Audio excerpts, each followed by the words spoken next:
All right, everybody, this is the next video in the series of antibody ID SOPs. And today in this video, we're going to be talking about warm autoantibodies. So let me just pull up that procedure for you so we can get started.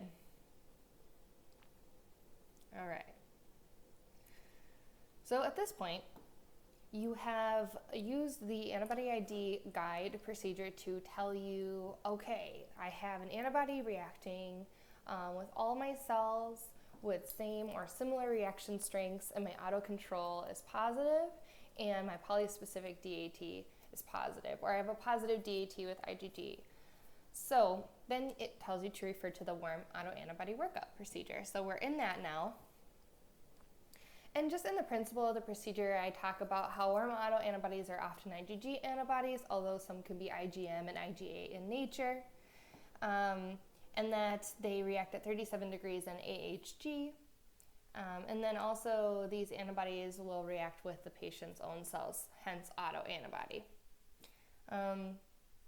Warm autoantibodies in serum or plasma or eluted from patient red cells may also show a specificity towards Rh antigens or sometimes other antigens by reacting stronger with those antigen-positive cells. So for example, you might have a panel that's pan-reactive, all 1 or 2 plus in gel, but maybe you've got some 3 plus reactions with the big E-positive cells.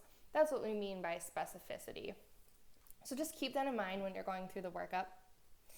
And the goal of this procedure really is to have kind of a standardized, systematic way for providing proper identification of warm autoantibodies, but also making sure that we can identify any alloantibodies that might be masked or underneath that warm autoantibody.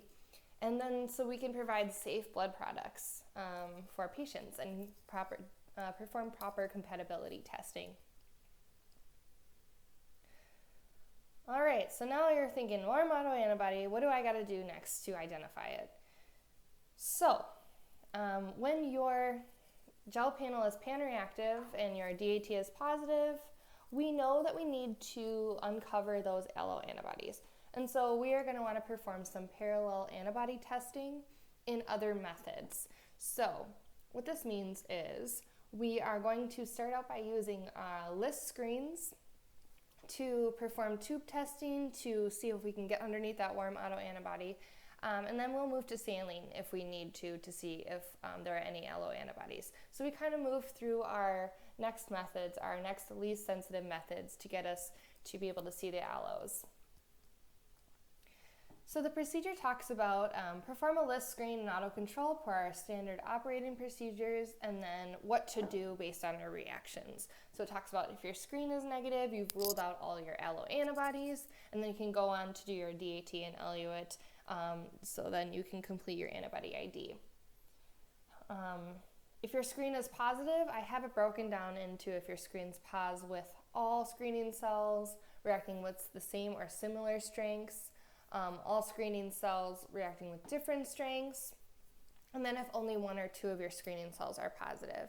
So the idea here is that if screening cells are reacting with similar strengths and there's no history of alloantibodies or there's only history of a warm auto, we can just move on to saline.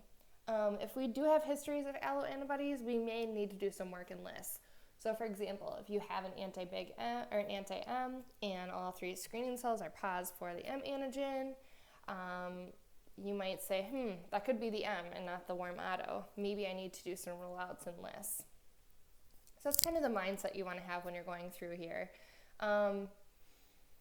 Similar thing, if all 3 of your screening cells are reacting at different strengths, you might say, okay, maybe there's multiple antibodies here that I know about that I can rule out in LISS. If there's only a history of a warm auto, you might want to perform a full panel in LISS to determine specificity. There might be instances where you may need to go to saline, so the procedure does talk about that.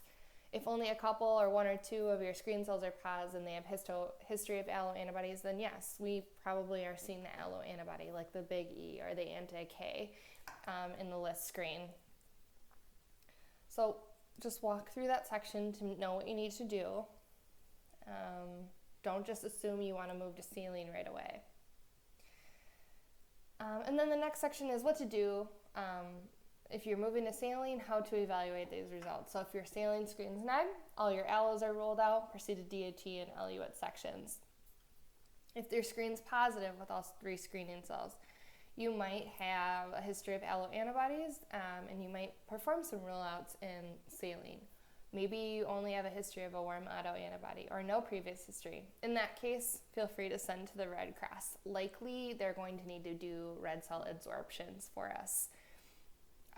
If all 3 screen cells are reacting at different phases and you have history of allos, we're going to want to rule those out, doing some rule-outs. But if they have a previous warm auto history or no history, it's likely going to need to go to the Red Cross for adsorptions. Some of you may be saying, well, we used to do absorptions here. Sure, but we have never done competencies on them in recent years. We don't do enough to remain competent, and it's not really cost effective for us right now. I would love to do them in-house, but it's just not something we're able to do currently. If people are excited about doing this, let me know, and we'll try to get it back on our test menu. But otherwise, it's just very time consuming and we don't do them enough. So we'll send them out. Then it talks about if 1 or 2 screening cells are positive in saline, determine if a full workup is needed. And if not, you might be good to go. So once your ID is complete in your LISS or saline, feel free to move to the next sections of the procedure. If you're going to be sending your work to Red Cross, you likely don't need to do much else work until the workup comes back. They're going to do a DAT for you. They're going to do an Eluate, etc. So just follow the procedure to make sure you've got all your bases covered. All right, and then the DAT autocontrol section is next. So it basically talks about how warm autoantibodies first bind to the patient red cells when the antibodies are forming in the blood. And so that's what causes a positive DAT. Oftentimes your DAT is positive. Well, every single time your DAT is going to be pos.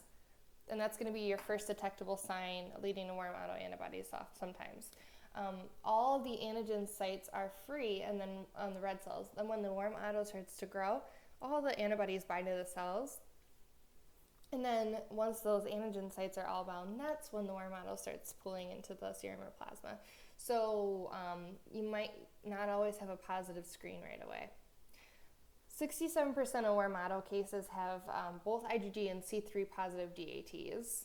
20% only have IgG pos, and then the remainder might only have C3 pos, which is crazy to me. So finding warm auto is kind of hard sometimes just based on the DAT.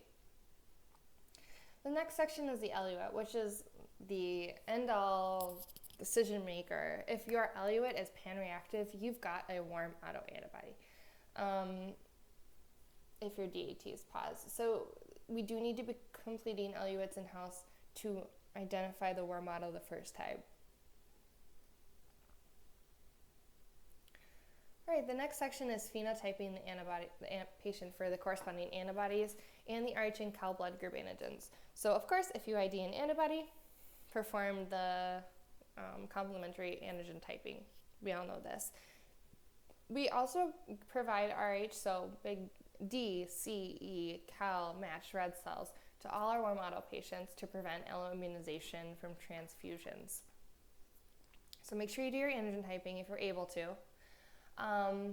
Once the warm auto is not detectable in gel, we do not need to be providing Rh and Cal matched red cells. So that indication can be removed from the BAD file. So I know a lot of us feel weird about removing stuff from the BAD file. Once it's not reacting in gel, take out the indications. Feel free to put a comment in there saying, I remove the indications because the warm auto is no longer reacting. Once reacting again, please honor the Rh and Cal matching red cells. So that's basically it. And then the rest of the procedure talks about how to enter, how to do all the computer entry, which is awesome because it's not really written in a great way right now, except for in a work aid. And I do have a section on, compatibility testing entry for if you're cross-matching in a parallel method, so like in-house in LISS or saline. And then also if you're performing a cross-match and then Red Cross has done the cross-match with adsorbed serum or plasma. So how do you enter that stuff in the computer? It will all be in a procedure now. So I hope you enjoy the warm autoantibody procedure.